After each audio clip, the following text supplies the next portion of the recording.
Hey guys, you are welcome on optimistic physics. आज से हम 11th क्लास का पूरा सिलेबस कवर करने जा रहे हैं। तो आपको मैंने एक बार विमा का टॉपिक पूरा करवा दिया है और आज हम वेक्टर पढ़ेंगे, सदिश। गाइस, मैं आपको basic to advance 11th class का पूरा सिलेबस करवाने वाला हूँ। तो आप अगर 11th क्लास की एनसीईआरटी बुक खोलेंगे तो इसमें 4th चैप्टर आपको मिलेगा। इसमें 4th चैप्टर में आपको वेक्टर का टॉपिक मिलेगा, ठीक है।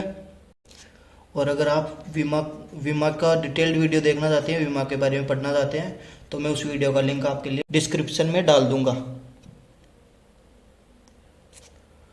आप सोच रहे होंगे यार पहले वेक्टर क्यों पढ़ा रहा है। वेक्टर मैं आपको इसलिए पढ़ा रहा हूँ ताकि आपका एक बार बेसिक क्लियर हो जाए और फिजिक्स से बेस जुड़ जाए, ताकि आपकी क्रिस्टल क्लियर फिजिक्स बनी रहे।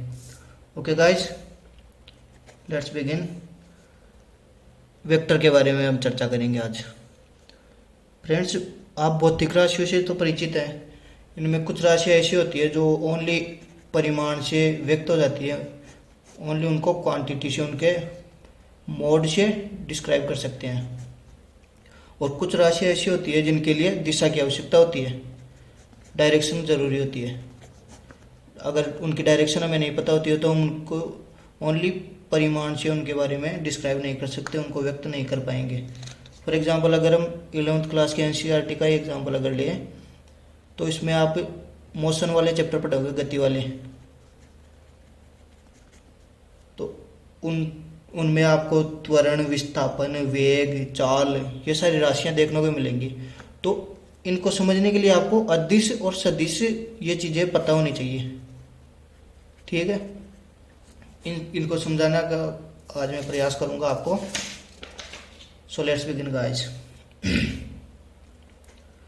देखो, राशियों को पूरी तरह से फिजिक्स में समझाने के लिए दो पार्ट्स में डिवाइड किया गया है, 2 पार्ट्स में। 2 पार्ट्स कौन कौन से हैं? अदिश और एक है सदिश,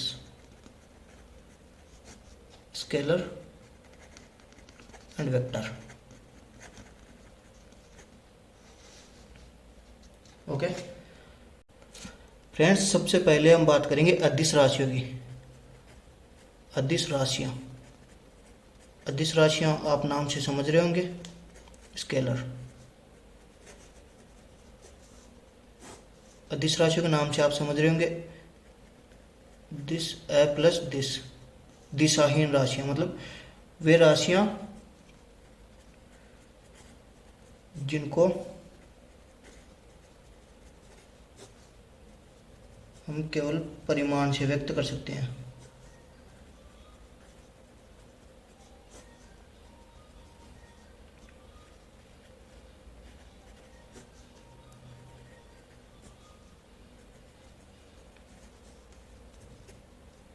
मतलब जिनमें केवल परिमाण की आवश्यकता होती है, अदिश राशियां कहलाती है। इनके लिए हमें कोई डायरेक्शन के ज्ञान की आवश्यकता नहीं होती, direction knowledge not necessary for this.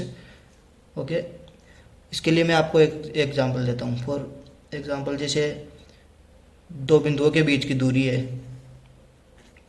1 metre है, 2 मीटर है। ये ओनली परिमाण से हम डिस्क्राइब कर सकते हैं, इसको व्यक्त कर सकते हैं, ठीक है। फॉर एग्जांपल, और अगर आप किसी वस्तु का द्रव्यमान लो, उसे भी हम ओनली परिमाण से व्यक्त कर सकते हैं। द्रव्यमान किलो में, ग्राम में, जितना भी है। द्रव्यमान, ताप, दाब, समय, ये ऐसी राशियां जिनके लिए हमें इनकी कोई डायरेक्शन होती भी नहीं है और इनके लिए हमें डायरेक्शन के नॉलेज की ज़रूरत भी नहीं है, ठीक है। अब इसके बाद में बात आती है अदिश राशियां काम कैसे करती है, इनका योग, घटाव, ये नियम कैसे काम करेंगे एक दूसरे में।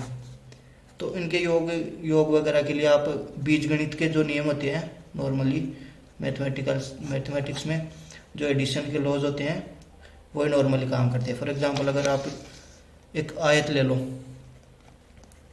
आयत है आपके पास में, इसकी लंबाई है 5 मीटर, चौड़ाई है 6 मीटर, ठीक है। इसकी आपको परिधि पूछ ली।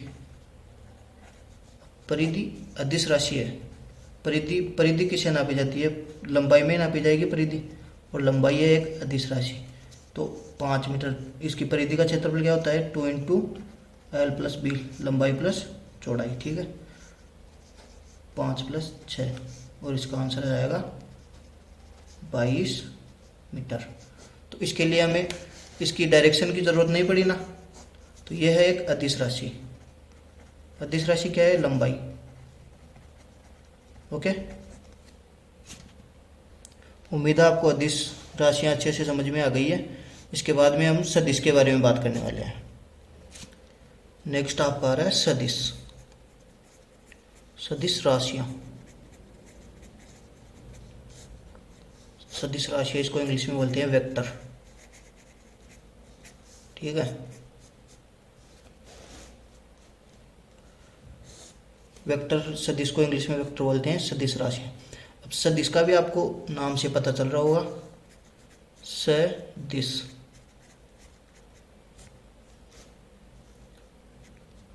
दिशा सहित राशियां, मतलब ऐसी राशियां जिनको व्यक्त करने के लिए हमें परिमाण के साथ साथ उनकी दिशा की भी आवश्यकता, दिशा की जानकारी की भी आवश्यकता होती है। अदिश की परिभाषा थी वे राशियां जिनके लिए हमें केवल परिमाण की आवश्यकता होती है। तो सदिश की क्या परिभाषा लिखेंगे हम लोग? सदिश की परिभाषा देखिए, सदिश राशि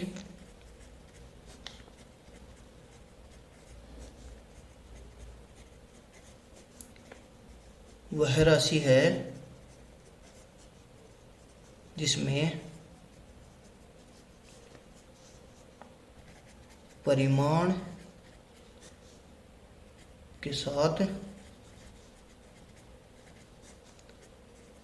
दिशा भी प्रयुक्त होती है, दिशा भी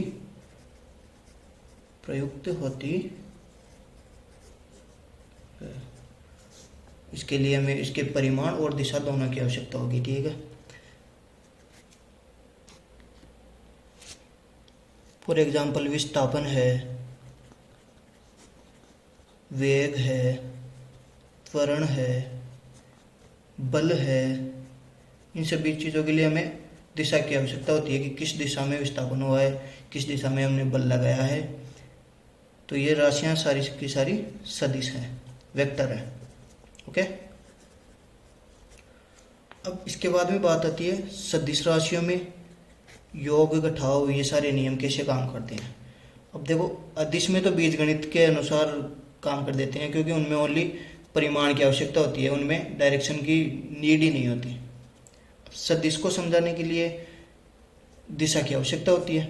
दिशा और परिमाण दोनों को एक साथ व्यक्त करने के लिए इसमें कुछ नए नियम लगते हैं, जैसे योग के लिए त्रिभुज का नियम,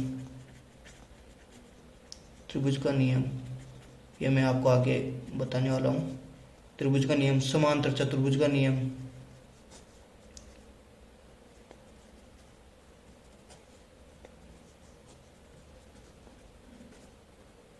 ये सारे नियम, और भी कुछ नियम आपको आगे पता चल जाएंगे,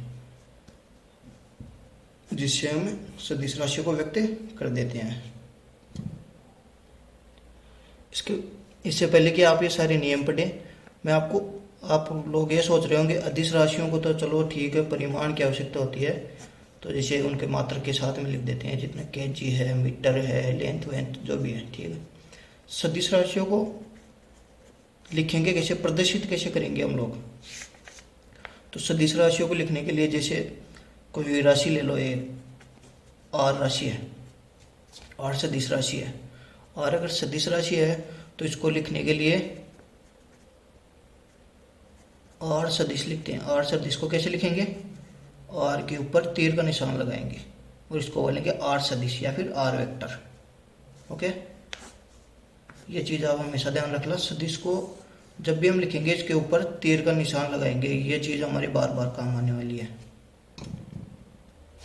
जैसे आर को आर वेक्टर से लिख दिया। त्वरण को हम ए से प्रदर्शित करते हैं। त्वरण सदिश राशि है तो ए वेक्टर लिखेंगे हमेशा, इसको कभी भी ओनली ए नहीं लिखेंगे। ओनली ए तभी लिखते हैं जब ये अदिश राशि है, इसकी डायरेक्शन का हमें नॉलेज नहीं होगा तो, ठीक है।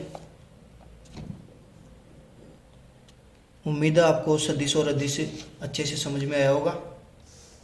आज के वीडियो में बस इतना ही।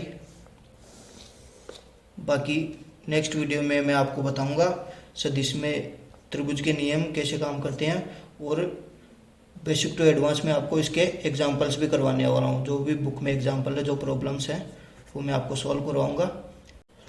नेक्स्ट वीडियो की इन्फॉर्मेशन जल्द से जल्द आपके पास पहुँचे, इसके लिए लाइक शेयर और सब्सक्राइब करिए। चैनल को सब्सक्राइब कर लीजिए और बेल आइकन दबा दीजिए, तो लेटेस्ट नोटिफिकेशन मिलता रहे। ओके फ्रेंड्स, जल्दी नेक्स्ट वीडियो आने वाला है और आपको मैं बहुत ही अच्छे से इसकी प्रॉब्लम्स भी करवाऊँगा और इसके सारे रूल्स वगैरह मैं आपको बताने वाला हूँ। ओके गाइस, आज के वीडियो में बस इतना ही। बने रहिए ऑप्टिमिस्टिक फिजिक्स के साथ। Be optimistic and grab your opportunities.